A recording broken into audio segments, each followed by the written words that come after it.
T-Mobile advances standalone 5G capabilities with a commercial launch of Voice over 5G, what's also known as Voice over NR or VoNR, as some people say, is basically going to be the next generation of mobile cellular calling.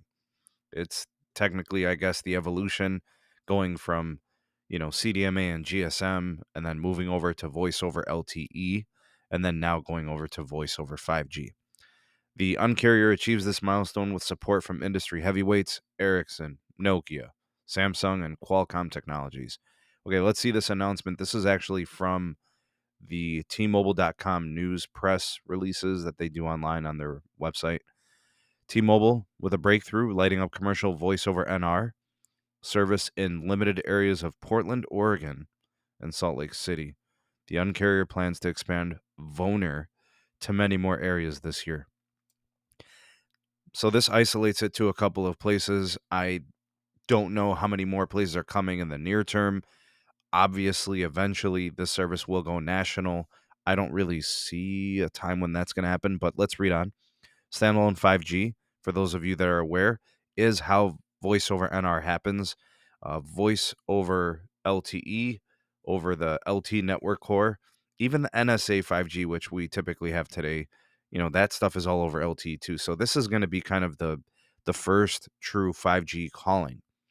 And it says here that now that standalone 5G is beginning to carry voice traffic with the launch of Voice over NR, all services are possible on 5G.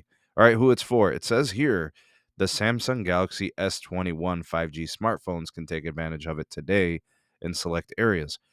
Well, why not the iPhones, like the iPhone 12 generation or the iPhone 13 generation or the S22 generation? Because I think a lot of people have those phones too, and even some of those phones are newer than the S21. Something tells me that the S22 customers are probably kind of ticked off that they don't have this, at least to try it. But I will safely assume, that something will be coming in an update to get that to these next phones. Maybe they're just kind of like doing it by device. All right, so this is all part of their 5G journey. I don't know. This is all going to be a bunch of fluff here. All right, reading on, it says the Uncarrier's extended range 5G covers nearly everyone in the country, 315 million pops. 225 million pops are covered with the ultra capacity 5G, and T-Mobile plans to get to 260 million pops in 2022 and 300 million pops next year. All right, so there's one more article I wanted to cover actually, and I'm going to link both of these down in the description. This one from Light Reading, Mike Dano here. With voice over NR launch, T-Mobile Eyes All 5G future. It says here we want to be an only 5G business, according to Chief of Networking at T-Mobile Neville Ray did an appearance at an investor event Friday.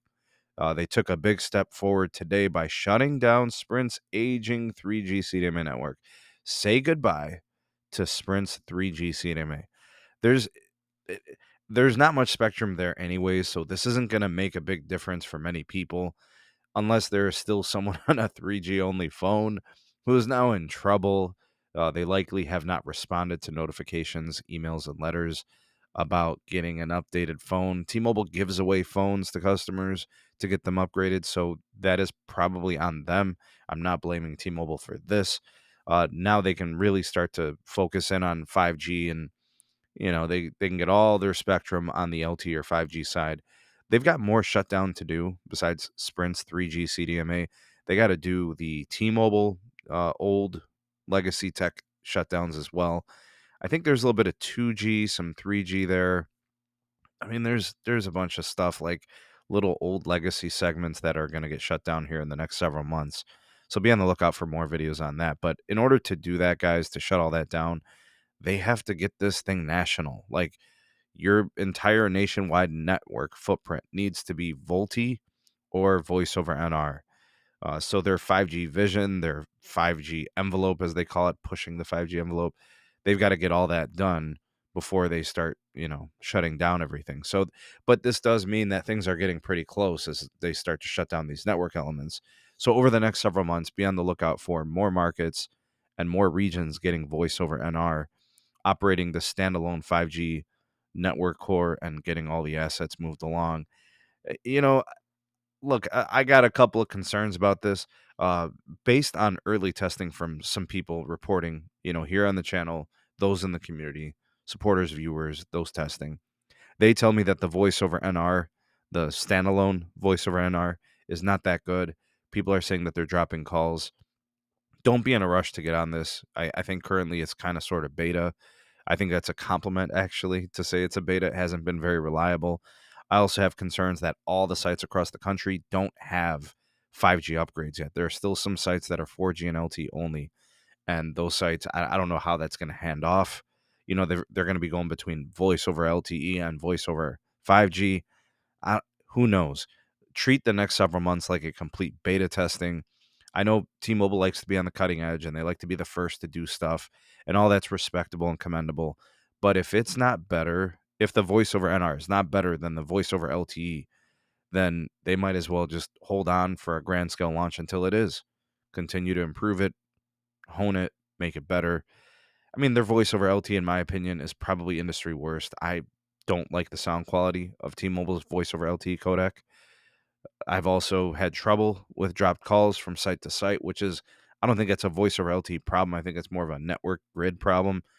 But it goes to show you that a lot needs to be taken care of before they go in all in on some new technologies.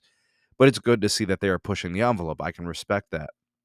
I think AT&T, they've been they've been bearish about when they're actually going to do their standalone 5G and voice over NR. I wouldn't expect anything from them until probably sometime in 2023, looking at how things have played out. When it comes to Verizon, they've, I think, committed to a 2022 launch, and that's probably happening at the end of this year. So we might get something from them. But I don't like half-caked and half-baked products and services, so I hope it's good. I hope it's better than the voice over LTE. I hope it's not problematic. I'm not in the business of dropping calls because of some experimental beta testing by carriers, because I'm not paying to be a beta tester. I'm paying for a reliable network.